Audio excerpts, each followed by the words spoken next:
And while we were having breakfast, my 7-year-old granddaughter pointed to the dish of food. Grandma, there's something weird in here. When I looked, I froze, unable to say a word. My son quickly took his daughter to another room and, trembling, called 911. I'm glad you're here. If you're watching this video, please like and subscribe to the channel and tell me in the comments where you're listening to my story of revenge from. I want to know how far it's reached. I woke up in my small house on the outskirts of town, where the birdsong in the yard mixed with the sound of passing motorcycles on the paved alley. The smell of sautéed onion from the chicken soup Mirta, my daughter-in-law, was preparing blended with the air, bringing a warm, familiar feeling, as if everything were as calm as always. I sat in the old wooden chair in the corner of the table. The first rays of sun came through the window, drawing golden reflections on the tile floor. From the hallway, I heard the pitter-patter of Sophie's feet, my granddaughter, barely 6 years old, her hair tied in a loose bun and her feet bare. She ran around the house, hugging her faded rag doll. She hummed a wordless children's tune, enough to make me smile. Sophie was my light, the reason I still felt life was worth living, even though the years were growing heavier than I had imagined. Across the table, Robert, my son, looked at his phone with a slight frown as he read the morning news. Sophie, sit nicely, honey, he said in a low voice full of tenderness. Robert had always been a family man, hard-working, attentive, but I knew deep down he carried burdens he never mentioned. I looked at him and felt a mixture of pride and sadness. The boy I raised was now a father, but sometimes I still saw him as that little one who hid in my arms whenever he was scared. Mirta came out of the kitchen with a tray full of steaming chicken soup bowls. The aroma of the slow-cooked broth, with a hint of fresh cilantro, made me hungry. Today's soup is special, Mom, she said, smiling as always. I let it simmer since last night, so the bone would release all the flavor. I nodded gratefully, appreciating her dedication. Mirta had been with Robert for 8 years, and although I sometimes felt an invisible distance between us, I always tried to see her as a daughter. I took a spoonful of soup, blew gently to cool it, and tasted it. The deep flavor of the broth, the perfect touch of salt, and the small amount of fat floating on the surface made me feel satisfied. But then Sophie's eyes fixed on my bowl. The girl tilted her head, wrinkling her little brow, and said in her small voice, Grandma, there's something white in here. I was surprised. I put down the spoon and leaned in to look among the golden layer of fat. I saw tiny, undissolved grains clustered in small patches floating like lost snowflakes. I felt a slight shiver, a discomfort that ran through my chest. It must be salt, honey, I replied, trying to keep my voice steady so as not to alarm her. But inside I couldn't help but think, salt dissolves, so what is this? Mirta returned from the kitchen with a plate of cornbread muffins in her hand. Her smile stopped for just an instant, long enough for me to notice. Oh, it's probably just cornstarch, she said quickly, with the same sweet tone as always. I put a little extra in to make the soup thicker. I nodded, but the hand holding the spoon trembled slightly. Sophie, with a child's innocence, happily returned to eating. I watched her, and something inside me tightened. I wanted to believe Mirta. I wanted to think it was just cornstarch, but there was something in her gaze that wouldn't let me be at peace. Robert, who was checking his phone, looked up when he heard Sophie speak. He joked, Mom's not going to eat it. All of Mirta's effort will be in vain. I smiled awkwardly. I stirred the spoon in the soup bowl but didn't lift it to my mouth. Mirta's gaze passed fleetingly over my bowl, so fast I almost thought I'd imagined it. But no, I saw it clearly. That look wasn't one of concern but of control, as if she were waiting for something. Suddenly, I felt slightly dizzy. My heart began to beat faster, not from nerves but with a strange, hurried rhythm. My hand trembled a little and the spoon touched the edge of the bowl, making a small sound enough to startle me. I tried to stay calm. I took a deep breath, telling myself that perhaps it was just my age, or that I hadn't slept well the night before. But then Sophie spoke again, her voice trembling, almost scared. Grandma, it's foaming. I looked down and indeed, small white soap-like bubbles floated on the surface of my soup. A chill ran down my spine. Robert looked over immediately, frowning. Why is there white foam here? He asked in a suspicious tone. He put down his spoon, stood up abruptly, and turned to Mirta. What did you put in here? Myrta jumped, clutching the kitchen towel in her hands. I just put a little flour in to thicken it, she stammered, blinking quickly, as if searching for an excuse. I looked directly at her, trying to find the truth in her eyes, but I only saw an impossible-to-hide flash of panic. It's nothing. I'm sure it was the cornmeal, I said softly, trying to smooth things over, but deep inside, I knew something wasn't right. The discomfort was no longer a vague suspicion, but a cold certainty, sharp as a blade against my heart. Seconds later, my chest tightened, as if someone were squeezing it hard. My breathing became labored. Each gasp was a struggle against an invisible wall. Robert paled, ran to me, and held me up. "Mom, are you okay?" he cried, his voice broken by fear. Sophie, from her corner of the table, burst into tears. Her rag doll fell to the floor. I wanted to say something to calm her, but my throat was constricted, unable to make a sound. Myrta stood paralyzed in the middle of the room, still clutching the towel, her eyes wide, staring at me.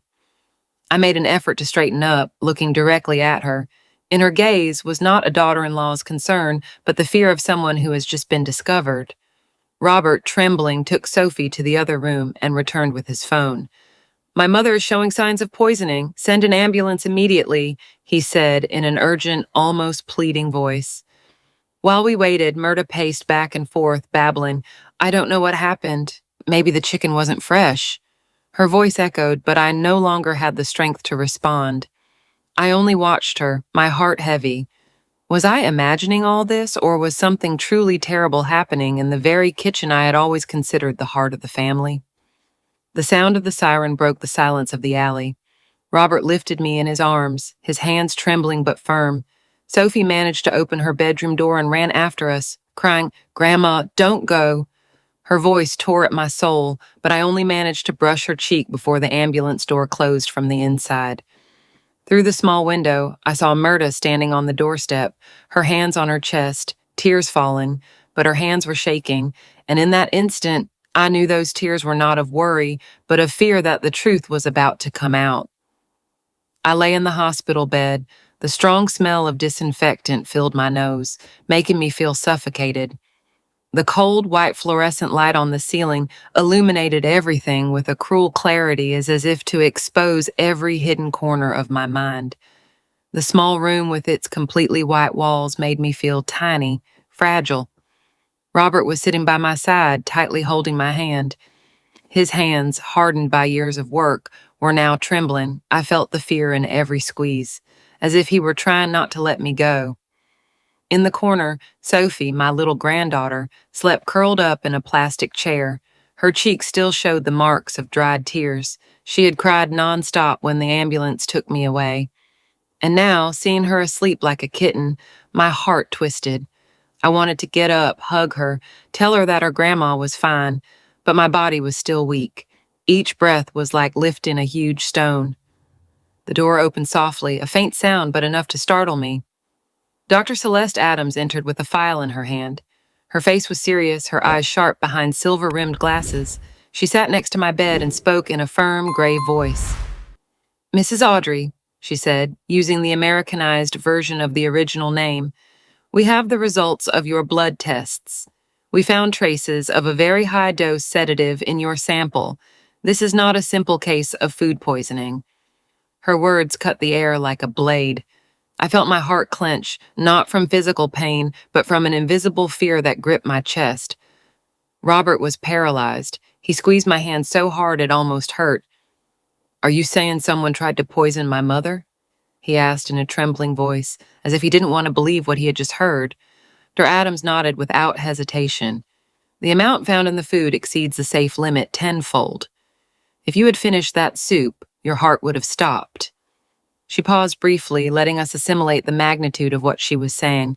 "We checked everything carefully. There is no mistake." The air grew thick. I felt like I was struggling to breathe, as if the oxygen had run out. Robert lifted his head abruptly. His eyes reddened. "What if you're wrong? My wife was the one who prepared the soup," he almost shouted. But I knew it wasn't anger, but the desperation of a son caught between love and loyalty. Dr. Adams interrupted him. Her voice remained calm, but cutting. "We sent the soup to the lab. The results clearly confirm the presence of the toxic substance. There's no confusion possible, Mr. Robert."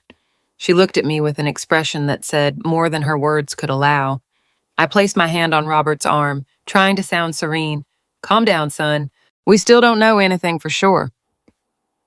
But deep down, I knew I was lying to myself. The image of the soup bowl with small white lumps and bubbles on the surface flashed back to my mind like a warning I had ignored. Mirta, my daughter-in-law, whom I had always considered a daughter, suddenly became an enigma that chilled my soul. I wanted to believe in her innocence, that it was all a misunderstanding. But the frightened look I saw in the kitchen this morning kept haunting me. Suddenly, a childlike voice broke the heavy silence. Sophie, who had just woken up, rubbed her eyes and said in her usual innocent tone, "But I saw Mommy put white powder in the pot." The little girl's words were like a stone thrown into a calm lake, leaving everyone paralyzed. Robert looked at Sophie with a mixture of shock and pain in his eyes. I saw him step back a few paces as if he didn't want to believe what he had just heard. I gently placed my hand on Sophie's soft hair, trying to keep my voice as sweet as possible. "Honey, tell the doctor when you saw it." I wanted the girl to tell the truth, but I also feared that truth would destroy everything I had once believed in. Sophie looked up, her large eyes still half asleep. "This morning," she said slowly, trying to remember, "Mommy was in the kitchen. She put something white in the pot, and then she stirred it. When I asked her, she told me it was her secret seasoning." She stopped and looked at me worriedly, as if fearing she had said something wrong. The entire room fell silent. I felt my heart stop for an instant. Robert stepped back and leaned against the wall, his face pale. "Sophie, are you sure, Bed?" he asked, almost in a whisper, as if fearing the girl's answer would shatter his soul. Sophie nodded, tightly clutching her rag doll. "Yes, I'm sure. I saw Mommy do it before she served the soup." Her voice was pure and clear, but every word fell upon me like a blow. I looked at Robert and saw his expression shift from shock to pain, and finally to a doubt he was desperately trying to contain. Director Adams wrote down Sophie's words without showing emotion. "We will have to inform the police," she said in a cold but firm voice. "This could be a case of intentional poisoning. I will hand over the entire file to them." She looked at me with an expression that said more than her words could allow.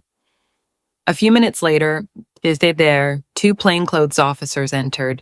They took our statements and carefully reviewed the medical file. I managed to hear them murmur with Dr. Adams, "This type of drug isn't easy to get. It might be from the black market." That sentence ran through me like a cold breath. I looked at Robert, who had his head bowed and his hands clasped, trying to remain calm. On the way home, no one said a word. Robert drove in silence, his eyes fixed on the road. Sophie fell asleep, resting on my shoulder, and her quiet breathing was the only thing that gave me comfort. I gently stroked her hair, my heart heavy. I wanted to say something to Robert to assure him that everything would be okay, but I couldn't. How could I comfort him if I myself was drowning in fear and doubt? When I arrived home, it was already getting dark. The house that had once been filled with Sophie's laughter and the aroma wafting from the kitchen now felt strangely cold. Mirta wasn't home. Robert said she had gone to visit a friend. I nodded, but deep down I knew her absence was no accident. I sat at the table and looked at the soup bowl that had been left from the morning, now completely cold. Robert stood beside me, his gaze empty. "Mom," he said in a hoarse voice, "we shouldn't tell Mirta any of this. The doctor said it was a heart attack due to your age. Let's stick with that." I looked at him and saw his reddened eyes, as if he were trying to protect his family, even though he himself didn't know what to believe. I nodded and placed my hand on his shoulder. "Okay, son, I won't say anything." 2 days after leaving the hospital, my body still felt like an old clay vessel, fragile and heavy. The doctor told me I should rest, eat light food, and stay away from unfamiliar meals. Her words were not just a medical recommendation, but a reminder that I was at the edge between life and death. My house, once a refuge full of laughter, now felt suffocating, as if a wordless secret were hiding in every corner. That morning, the bells of St. Michael's Church echoed in the distance, with a slow, deep sound, like a consolation amid the inner storm I carried. I stood on the porch with a hot cup of coffee in my hands. The warmth seeped into my cold palms. The paved path in front of the house was still damp from the dew and shone under the light of the rising sun. I took a deep breath, trying to regain a little peace, but inside me, the doubt about Mirta grew more and more, like a dark cloud covering the entire sky. Marita returned from the grocery store with a basket full of fresh vegetables, smiling as if nothing had happened. "I'm going to prepare a light soup for you to help you feel better," she said with her usual sweet tone. I looked at her, forcing a tired and tense smile. "Thank you, honey," I replied. But in my mind, I repeated to myself that I had to be careful. Every word, every gesture from Myrta now put me on guard, as if I were playing a game of chess against an opponent I couldn't clearly see. In the kitchen, the sound of the knife on the cutting board mixed with the smell of browning garlic.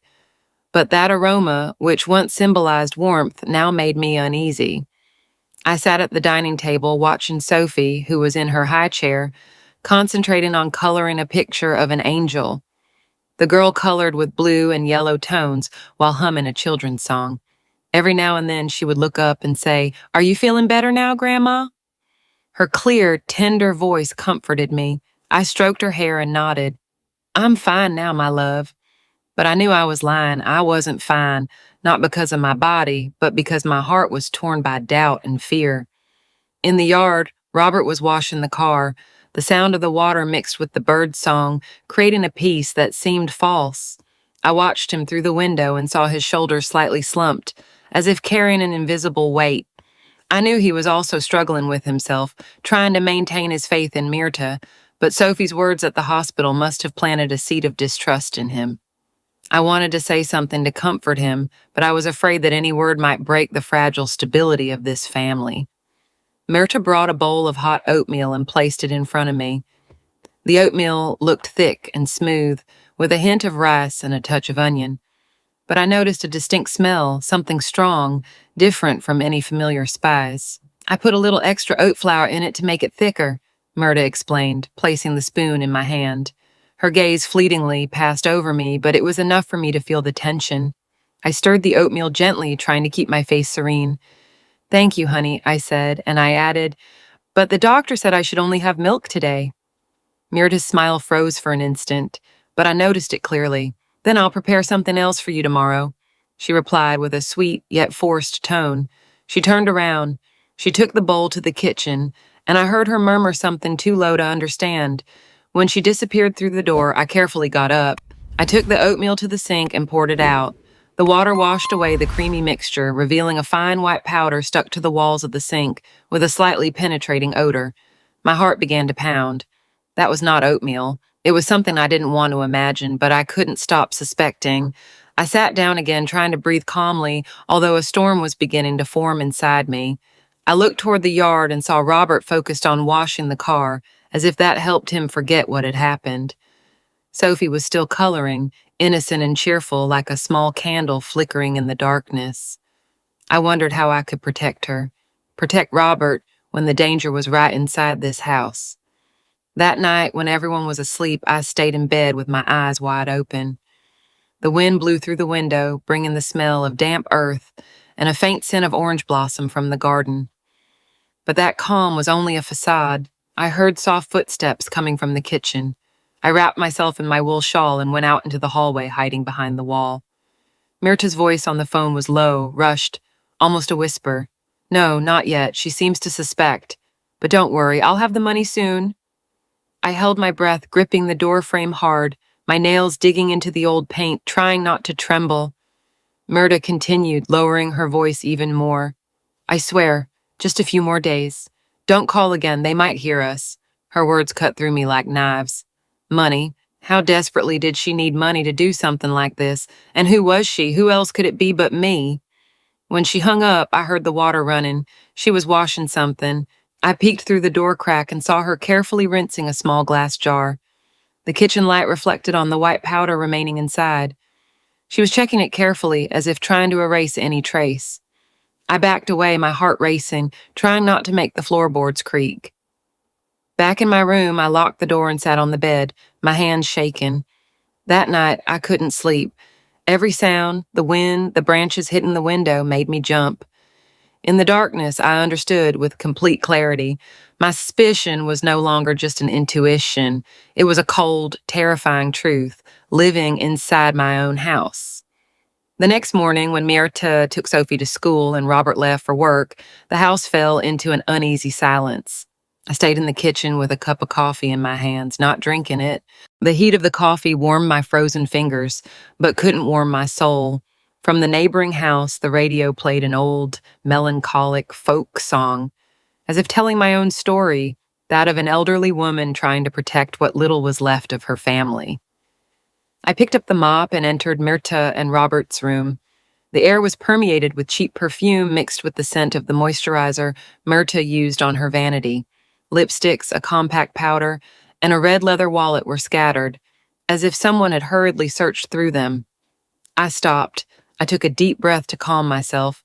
I knew I shouldn't be there, shouldn't invade my daughter-in-law's private space, but suspicion was stronger than any moral limit. I had to know the truth. I opened the closet. On the top shelf, carefully folded dress hung, and on the bottom shelf was a black wooden box locked with a key. My heart pounded as if each beat reminded me that I was crossing a line of no return.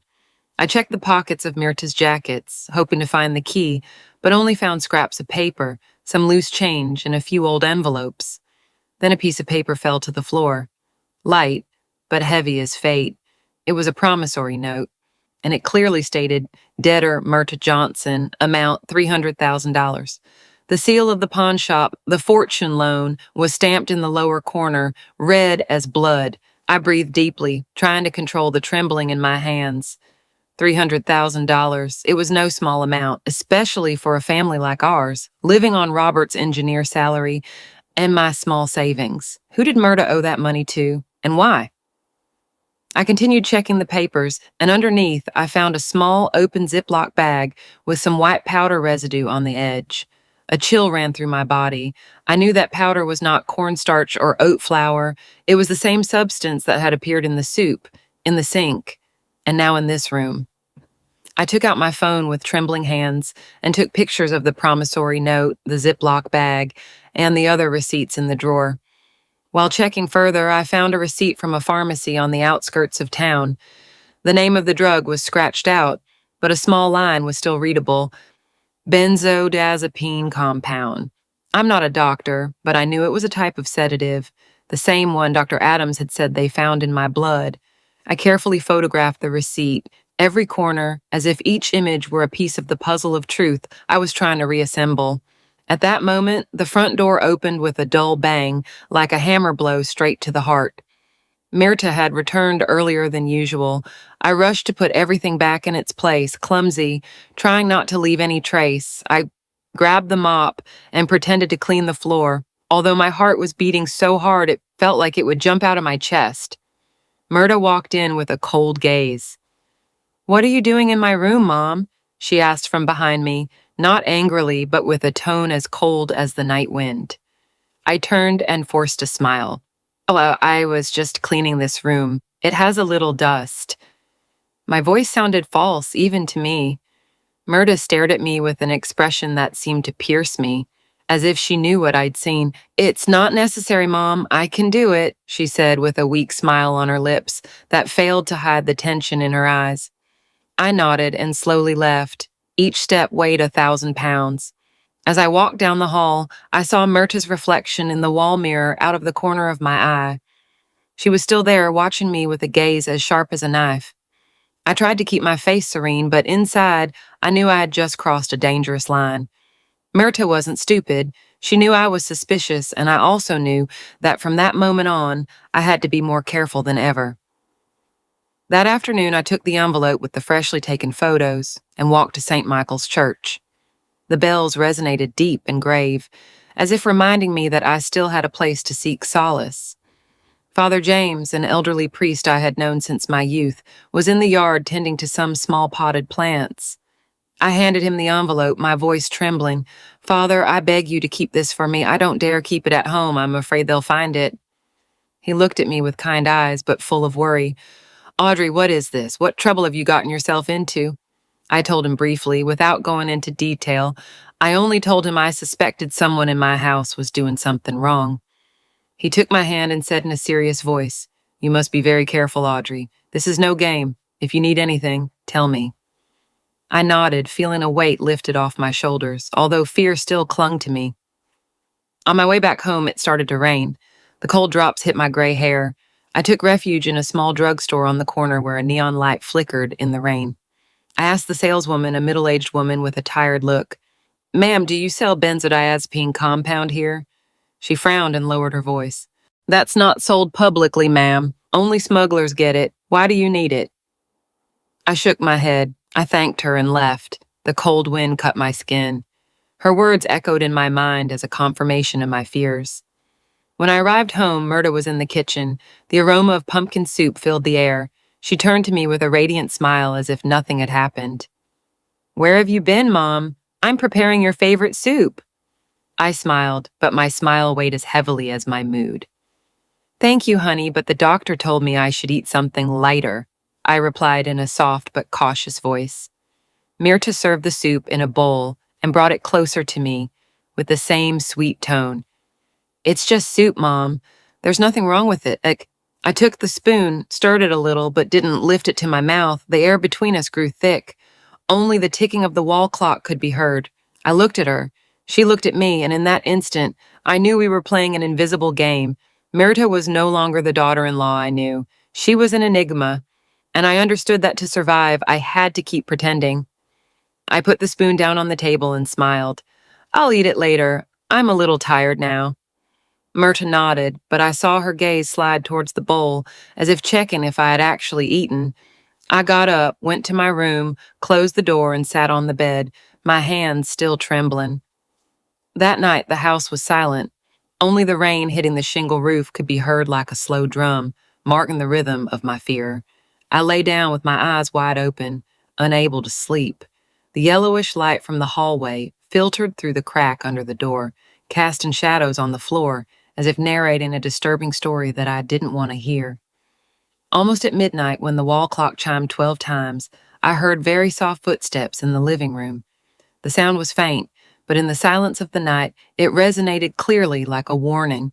I sat up abruptly. I put on my worn wool shawl and slowly went out into the hallway.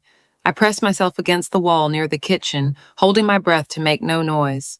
The wooden floor creaked under Myrta's feet, and I heard the kitchen door open, followed by her whispering, hurried voice.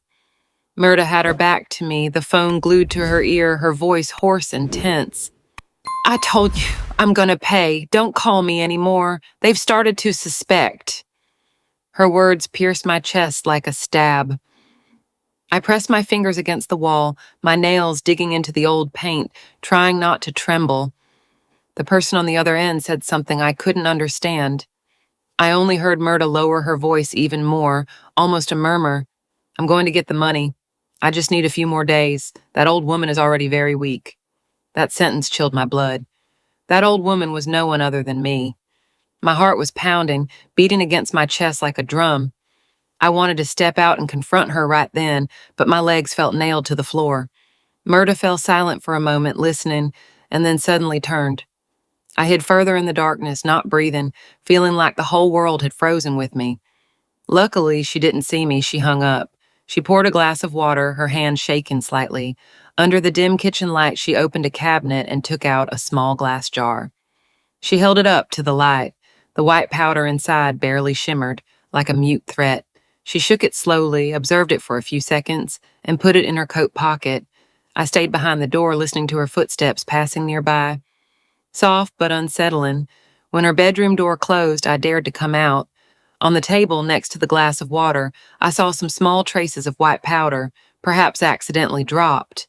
I took a napkin, carefully wiped them up, wrapped them, and put them in my pocket. Every movement was slow, as if I were handling something deadly. I returned to my room. I closed the door, my heart still racing. Outside, the rain was falling harder, and the sound of the water mixed with the wind, as if whispering the secrets I had just witnessed. I opened the drawer and took out the notebook where I had written everything down. Under the weak light of the bedside lamp, I wrote, "Midnight, Myrta made a call, spoke of money, said I am weak." Every word was like a painful mark on my soul, but it kept me more lucid than ever, and I knew that what I heard was not a product of my imagination. Myrta was planning something, and I, although old and tired, was not going to let myself become her prey. Suddenly, I heard her bedroom door open again. I turned off the light, got into bed, and pretended to be sleeping deeply, covering my face. Through half-closed eyes, I saw her silhouette standing at my door, in silence for a few seconds as if observing. I held my breath, trying to maintain a calm rhythm, although my heart was beating violently. Finally, she turned away and her footsteps faded. I didn't sleep that night. I stayed awake until I heard the roosters crow in the distance, announcing the dawn. I didn't dare close my eyes for an instant because I knew that in this house, safety was nothing more than an illusion. The next morning, I tried to maintain the pretense that nothing had happened.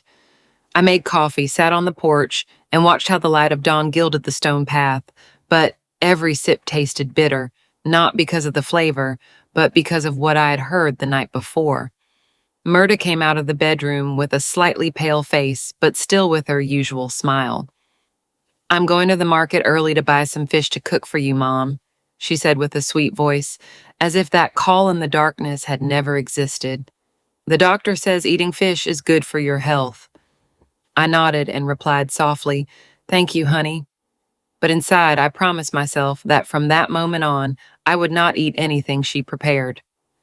When Myrta left the house, I turned to Sophie, who was in the living room drawing another angel. "Honey," I said in a soft but serious voice, "today don't eat anything your mother gives you. Wait until I get back and we'll eat together."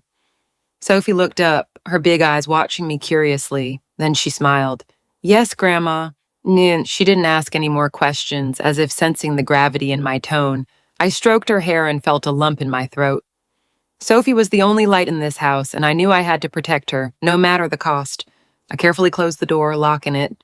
The morning sun entered the kitchen, but couldn't dispel the cold inside me. That afternoon, the sky was gray, with heavy clouds hanging as if they wanted to crush everything beneath them. I sat in the living room, in the old armchair where I'd spent thousands of hours over the years. The radio played from the corner with the grave voice of the announcer. Police warn about illegal sedative trafficking in the state of Leon. Citizens are advised to be cautious about illicit transactions. I remained motionless, the cold teacup in my hands. The name on the receipt, benzodiazepine compound, was etched in my mind, reminding me that what I was facing was not imagination. It was real and happening inside my own house. Outside, Sophie's clear laughter resonated like a ray of sunshine in the storm. She was playing with the neighbor's cat, running after it among the potted plants, her bare feet stained with dirt. Seeing her made my chest warm, but only for an instant. I couldn't let myself be carried away by her innocence, not when I knew that danger was lurking. Merida was sitting across from me, flipping through a beauty magazine, but every now and then her eyes slid toward me, quick and sharp like a cat watching its prey. I put the cup down on the table and tried to keep my voice calm, as if I were just making idle conversation. "Did you hear that, Merida? They say they're banning the sale of sedatives." My words were soft, but I deliberately accented the phrase "sale of sedatives." Observing her reaction, Merida jumped. The movement of turning the page stopped for a moment, barely noticeable, but enough for me to notice. She let out a nervous laugh, with a higher pitch than usual. "It's probably just something in another city, Mom. You know how the papers exaggerate." She lowered her gaze and continued flipping pages, but I saw her hands trembling slightly, her fingers gripping the edge of the magazine tightly. I nodded, pretending not to care, but my heart was pounding in my chest. Myrta's answer didn't reassure me. It only confirmed that she was hiding something. I got up and went out to the porch. I needed some air to calm myself down. The wind blew, bringing the smell of damp earth and the scent of orange blossom from the garden, but it couldn't dispel the weight I felt in my soul. I looked at the paved path in front of the house where Sophie used to run, where Robert used to take me on his old bicycle when he was a child. Those memories now seemed distant, as if they belonged to another life, before the darkness filtered into this family. That night, during dinner, I watched Myrta more attentively. She was still smiling. She took a piece of beef stew and put it on my plate. In a sweet voice, she said, "Mom, eat up. I made it just the way you like it." I smiled. I thanked her, but I only ate a few spoonfuls and excused myself, saying I was tired, to go to my room early. When the door closed, I sat on the bed, feeling that the whole world was weighing on my shoulders. Then, like a wave, an old memory flooded me, as vivid as if it had happened yesterday, 2 years ago. One day at the end of the month, I entered the living room looking for my expense notebook. It was a normal day with gentle sunshine, and I never imagined I would find anything out of the ordinary. But when I opened the door, I saw Myrta next to the table, her hand inside the drawer, holding a wad of dollar bills, the emergency money I kept. Seeing me, she jumped and dropped the bills on the floor, stammering, I, I just wanted to count the money, Mom. Her eyes were red as if she were about to cry. I didn't say anything. I just looked directly into her eyes. That gaze was not that of a daughter-in-law I had once loved, but that of someone cornered. She burst into tears. She fell to her knees in front of me and said in a trembling voice, I owe someone money. I only borrowed it. I'll pay it back tomorrow. Don't tell Robert, please. At that moment, I sighed, placed my hand on her shoulder and said, if you need something, tell me. Don't do this. Poverty isn't scary. What's scary is losing your dignity. The next day, Myrta returned the money, and I thought everything was over. I thought she had learned her lesson, that she wouldn't do it again. But now, sitting in this dark room, I understood that I'd been too naive. Myrta hadn't changed. She always needed money, and perhaps she was willing to do anything to get it, even hurt me. Or worse, take my life. From the living room, I heard Sophie's laughter mixed with Robert's warm voice as they played together. Myrta also laughed, but her laughter was loud and empty like a soulless shell. I opened my small notebook and wrote, Myrta stole money once. It might be due to debts again. Every written word was like a painful yet necessary stab to keep myself lucid. I couldn't let emotions dominate me. I had to be strong. For Robert, for Sophie, and for myself. Later that night, when everyone was asleep, I heard the sound of a motorcycle stopping in front of the door. It was a faint noise, but in the silence of the night, it sounded like an explosion. I walked slowly down the hallway and hid behind the window curtain. Myrta rushed out to open the gate and spoke in a low voice with a man wearing a black jacket. He handed her a small paper bag and immediately left. The engine roared, fading into the darkness. Myrta closed the gate. She hid the bag inside her clothes and went straight into her room. I stayed there, my heart pounding but my hands trembling. I wrote in my notebook, 11:15 p.m. a man handed her a small bag. Could it be medicine? Well, I sighed, feeling the world shrinking around me, leaving only me and the secrets that were beginning to come to light. Outside, a lightning flash cut across the black sky, followed by a deafening clap of thunder, as if announcing the storm that was to come. The next morning, I woke up with a heavy feeling in my chest, as if an invisible rock was crushing my breath. From the kitchen, I heard Myrta's voice on the phone, a falsely sweet tone. Yes, I cook for my mother-in-law every day. She's very weak, the poor thing. She let out a small crystalline laugh that made me shudder. I stood by the door listening, my heart pounding. When Myrta came out and saw me, she jumped, but immediately smiled naturally. My family was just asking about your health, Mom, she said, her gaze sweeping over me as if searching for signs of suspicion. I nodded without saying anything and went out to the porch, sitting in the old wicker chair. The golden light of the morning fell on the bougainvillea, but it couldn't dispel the cold I felt inside. Robert had already left for work, leaving the house immersed in a false calm. Sophie was in the living room drawing another angel. Looking at her, I felt a little comfort, but also a deep fear. How could I protect her if the girl's own mother was perhaps the greatest danger? Myrta brought a glass of orange juice and placed it in front of me. Drink this, Mom. I just squeezed it, she said with a radiant smile that failed to hide the tension in her eyes. I took the glass and observed the fine foam on the surface. It looked normal, but after everything that had happened, I couldn't trust anything that came from Myrta's hands. I gently stirred the juice and said, Leave it there for a while, I'll drink it later. My voice sounded calm, but deep down, I knew I would never taste that juice. When Myrta returned to the kitchen, I silently got up, took the glass to the planter on the porch, and emptied it. The juice filtered through the roots, and I wondered if I was being too distrustful. But then I remembered the white powder in the sink, the nocturnal call, and Myrta's terrified look. Everything told me that caution was now the only thing keeping me alive. At noon, Myrta brought a steaming, fragrant bowl of corn chowder and placed it in front of me. Eat up, Mom. I cooked it very carefully, she said softly, though her gaze rested on the soup as if waiting for my reaction. I smiled. I took the spoon and pretended to taste a little, but I stopped. Just then, Sophie ran toward me, her eyes shining. Grandma, I'm hungry. I put the spoon down. I moved the bowl toward her. Eat up, your mommy made it for you, I said sweetly, without taking my eyes off Myrta. She quickly rushed to stop her, raising her voice more than usual. No, you can't. This soup is too spicy. It's not for you. The confusion in her eyes was so evident that I could feel it. I looked directly into her eyes and smiled. I thought corn chowder was mild. Myrta blushed. She stammered something about checking the kitchen and turned away. After the meal, I noticed that Myrta always insisted on washing only my dish. Rest, Mom, I'll take care of it, she would say in the same syrupy voice, though her acts made my blood run cold. I pretended to accept, sitting in the chair, observing her from afar. When she went into the bathroom, I approached the trash can in the kitchen. Inside, I found a small, freshly torn wrapper with white powder residue on the edges. I put on rubber gloves, carefully wrapped it in a napkin, and put it in my robe pocket. Every movement was slow, measured, as if I were handling something that could explode at any moment.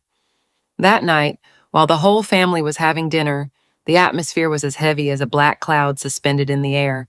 Robert tried to joke, telling a story about a coworker, but his smile didn't reach his eyes.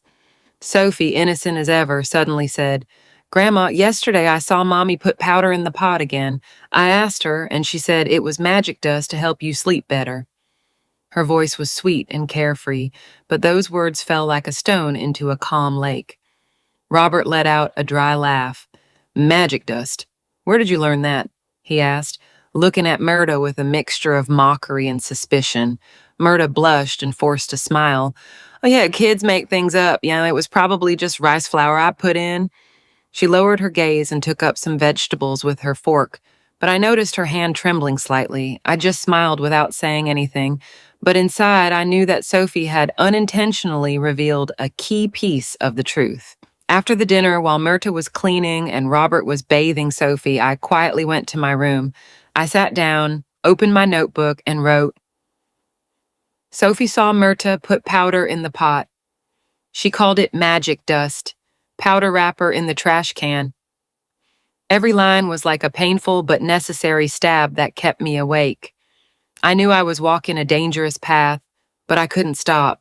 That night, when everyone was asleep, I went into Sophie's room. The nightlight cast a soft glow. I sat by her bed and took her little hand. My love, I said in a low voice.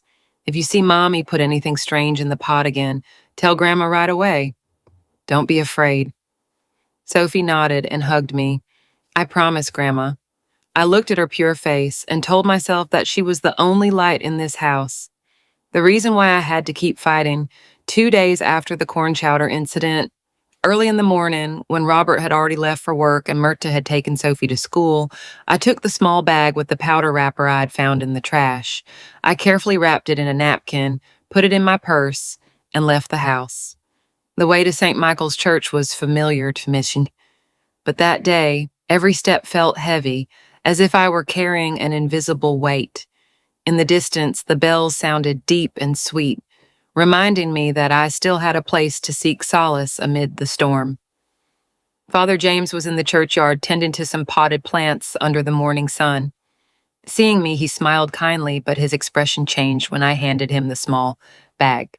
Father, I said, my voice trembling, I need you to keep this, and if you can, have someone analyze its contents. He frowned, taking the bag and looking at it through the napkin. What is this, Audrey? He asked in a grave, worried voice. I took a deep breath, trying to stay calm. I think someone is putting something dangerous in my food. As I said it, I felt a mixture of relief and pain. Father James was silent for a moment. His gaze reflected compassion, but also seriousness. Are you sure? He asked. I nodded without speaking. He sighed and replied, I know a pharmacist. I'll ask him to analyze it. Come back in 3 days. I thanked him, feeling a weight lifted, although fear still clung to me. When I arrived home, Myrta was cleaning the kitchen table with slow movements, but a sharp gaze. Seeing me, she immediately asked, Where did you go, Mom? I was going to call you, but I couldn't find you. Her voice sounded sweet, but I sensed the tension behind it. I smiled, trying to stay calm. Oh, I went out to buy some medicine for my blood pressure. Myrta nodded, but her gaze dropped to the purse I was carrying, as if searching for something. I pretended not to notice. I went out to the porch, sat in the wicker chair, and felt my heart heavy. That afternoon, when Myrta went into the kitchen to prepare lunch, I stayed in the hallway watching through the crack in the door. She opened a drawer, took out a small jar, and poured a little white powder into the pot that was boiling. Her movements were quick, but I saw it clearly. It was not cornstarch or rice flour. My heart was pounding. But I kept silent, waiting for the right moment. When Myrta turned to grab the salt, I pretended to be frail. Myrta, bring me a glass of water, please. She jumped. She put the jar aside and left with the glass. As soon as she was gone, I quickly took a little of the broth. I put it in a small container and put it in my pocket. Every movement was careful, as if I were handling something that could explode at any moment. That night, I took the broth sample to the church and asked Father James to keep it. He looked at me worriedly. Audrey, you're walking a dangerous path. Have you told Robert anything? I shook my head, speaking in a low voice. No, Father, I don't have enough proof yet, and I don't want to hurt him. He nodded, though his gaze seemed to tell me that the truth, no matter how painful, could not remain hidden forever. 3 days later, Father James called me. I went to the church, my heart pounding. Seeing the serious expression on his face, he led me to a secluded corner and said in a low voice, Audrey, an acquaintance of mine analyzed both samples, the powder and the broth. It's a strong sedative, benzodiazepine in high doses. In someone your age, that amount could cause cardiac arrest. His words were like a knife, cold and relentless. I clutched the phone, thanked him, and sat on one of the wooden pews, remaining silent for a long time. The truth was now clear, but it brought me no relief, only a greater weight on my soul. When I returned home, the sky was already darkening. Myrta and Robert were watching television in the living room. The blue light of the TV illuminated their faces. Did you have dinner, Mom? Myrta asked with the same cheerful voice, as if she didn't know that I knew her secret. I nodded. Yes, I ate out with a friend. She smiled, but her eyes slid over me, trying to read my thoughts. Sophie, who was nearby hugging her rag doll, suddenly spoke in her clear little voice. Grandma, Mommy didn't put the white powder in the pot, like she usually does. Her words were like a stone thrown into a calm lake, leaving the room silent. Myrta jumped and cried out, Child, don't talk nonsense. It's just seasoning. Her voice sounded sharp, full of tension, and I saw her hands shake as she put down the remote control. Robert looked at her, surprised. What is Sophie talking about? He asked, half joking, half doubting. I intervened immediately in a soft voice. Children say what they see. Maybe she didn't know it was seasoning. But inside, I knew that Sophie's words were another piece of the puzzle. Myrta blushed, smiled awkwardly, and got up to go to the kitchen, mumbling something about getting water. The atmosphere in the house tensed like a stretched rope. I got up, went to my room, closed the door, and opened my notebook. I wrote the last line. I have all the proof now, I just need to wait for the right moment. Every word was like an incision in my heart, painful, yet lucid. The next morning, when Robert left the house for work, Myrta appeared from the kitchen with a glass of hot milk in her hand. She put it in front of me with a radiant smile but a cold gaze. Mom, drink this, it will help you sleep better, she said in her usual sweet voice. I looked at the glass. On the outside, there was nothing suspicious, but after everything that had happened, I couldn't trust anything that came from her hands. The soft foam on the surface reminded me of the white powder residue in the sink, in the trash can, in the nightmares that pursued me. Thank you, honey, I said, taking the glass without drinking it. I pretended my hand was shaking and spilled the milk on the table. A few drops splashed onto the tablecloth. Oh, I'm old and clumsy, I murmured, trying to keep my voice natural. Myrta rushed to clean it up. Her movements were quick but clumsy. When she bent down, a small key fell out of her coat pocket and rolled softly across the floor. I looked at it out of the corner of my eye, my heart pounding, and bent down to pick it up before she noticed. Myrta didn't notice. She just kept cleaning the table while murmuring something about going to get another rag. As soon as she said that she would go out to buy a few things, I got up and went straight to her and Robert's bedroom. The black wooden box was still in the bottom drawer of the closet, like a secret waiting to be discovered. I took out the key I'd picked up, inserted it into the lock, and my heart stopped for an instant when I heard the soft click. The box opened, revealing a bundle of bank documents, a savings passbook in Robert's name, and a thick envelope full of cash. I quickly counted a few $1,000s, a sum I knew Robert couldn't have unless he had withdrawn all the family's savings. At the bottom, I found a sheet with a payment schedule handwritten in crooked letters. $300,000, fortune loan. Due date, this Friday. The name of that loan company appeared again as a confirmation of my suspicions. I took out my phone and photographed everything: the documents, the passbook, the envelope with money, the payment sheet.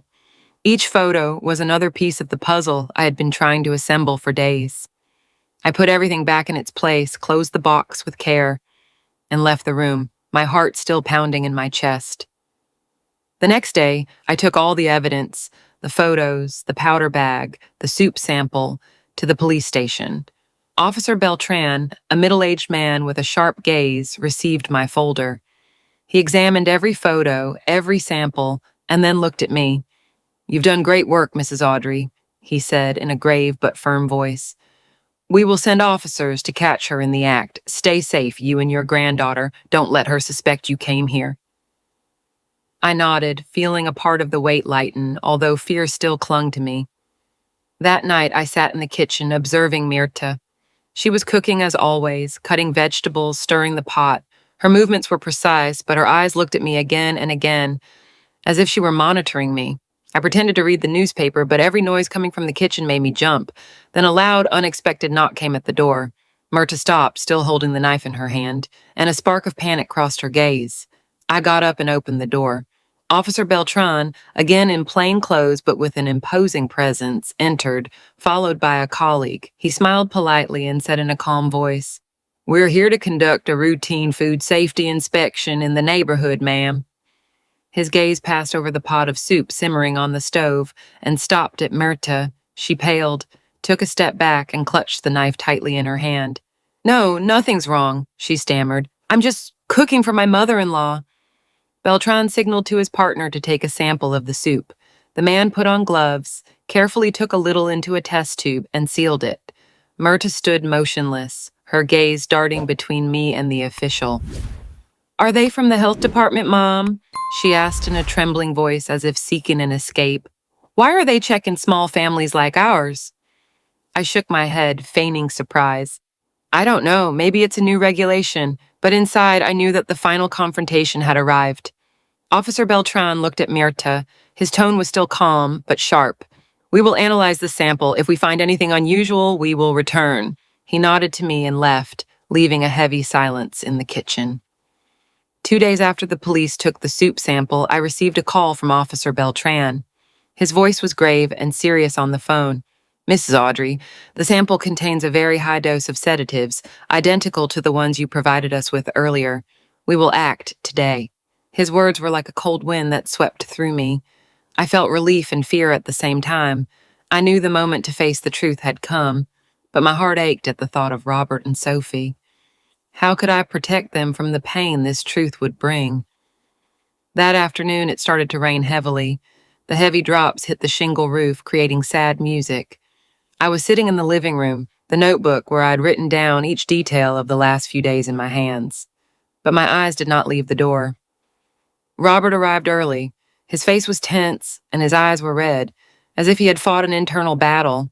He sat beside me and said in a hoarse voice, "Mom, the police called me. They want Mirta to go in for questioning." I took his hand, trying to keep my voice firm. "Let them do their job, son. The truth will come to light." Mirta, who was folding clothes in a corner, stopped and looked up coldly. "What job?" she asked in a dry voice, trying to hide her panic. Before Robert or I could answer, there were loud, decisive knocks on the door. I got up. My heart was pounding.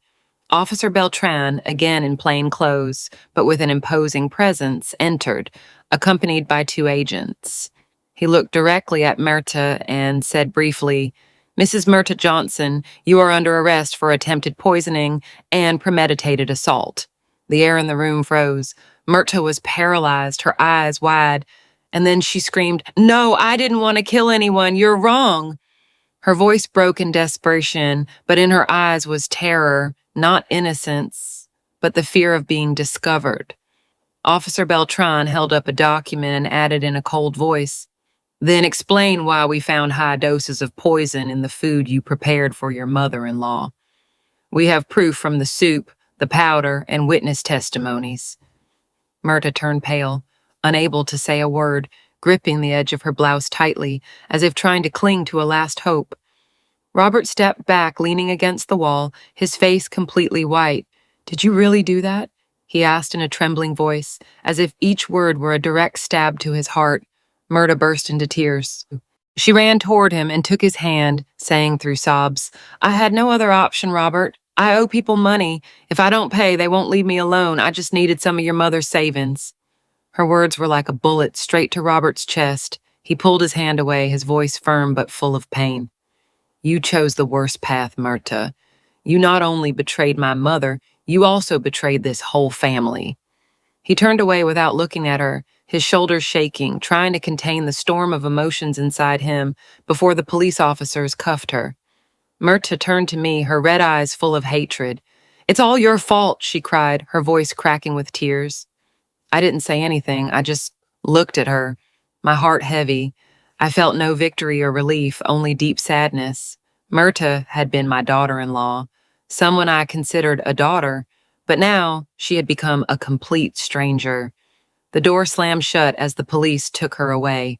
The sound of the patrol car faded, blending with the rain. Robert collapsed into a chair, covering his face with his hands, his shoulders shaking. From the corner of the room, Sophie ran to her father, hugged him, and burst into tears. "Grandma, where did Mommy go? Is she not coming back?" I knelt down, hugged her, and my tears also fell. "Mommy has to go away for a while, my love," I told her in a choked voice. "But your daddy and I will always be here with you."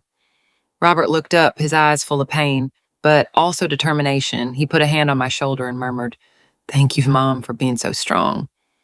I took his hand and tried to smile. "It's all over now, son." But deep down, I knew that wound would take a long time to heal. The truth had come out, but the price was the destruction of a family I once dreamed would be forever.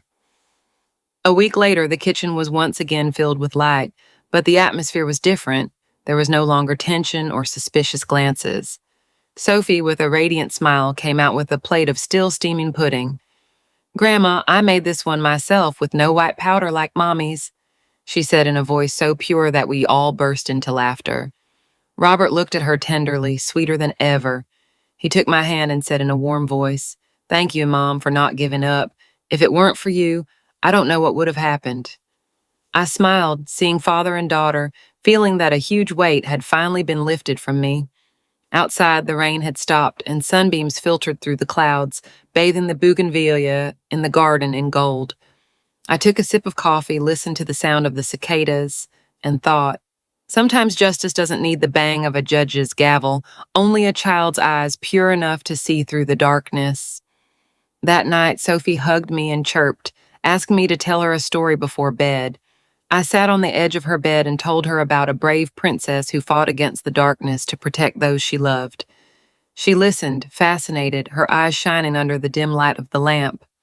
When I finished, Sophie hugged me tightly and whispered, "Grandma, you're just like that princess." I smiled, stroking her hair, feeling my heart warm. In that instant, I knew we had truly escaped the hell that had once been our home. I went out to the porch and contemplated the sunset staining the bougainvillea red. The wind blew, bringing with it the scent of damp earth and orange blossom. I thought about the days gone by, the fears, the doubts, and the moments when I thought I couldn't go on. But I didn't give up. I got up. For Sophie, for Robert, and for myself. The life that awaits us still has many challenges, but I know that as long as we are together, no darkness can extinguish the light of this family. From everything I've lived, I understood that silence is sometimes more dangerous than poison. I used to believe that kindness and patience could change people. But the truth is that when you close your eyes to evil, you give it a chance to grow. Family is not defined only by blood, but by honesty and true love. I understood that trust, once betrayed, is not regained with tears, but with the courage to face the truth. And even if that means paying with loneliness or pain, I will always choose to be on the side of justice, because sometimes it is in the deepest darkness that the light of truth shines brightest. The story you just heard has had names and locations changed to protect the identities of the people involved. We are telling it not to judge, but with the hope that someone will listen and stop to reflect. How many mothers are suffering in silence inside their own homes? I truly wonder, if you were in my shoes, what would you do? Would you choose to keep silent to maintain peace, or would you have the courage to face everything to reclaim your voice? I want to know your opinion, because every story can become a candle that lights the way for others. God always blesses, and I am sure that courage will lead us toward better days. Now, on the final screen, I'll leave two of the channel's most beloved stories. I'm sure they will surprise you. Thank you for staying with me until this moment.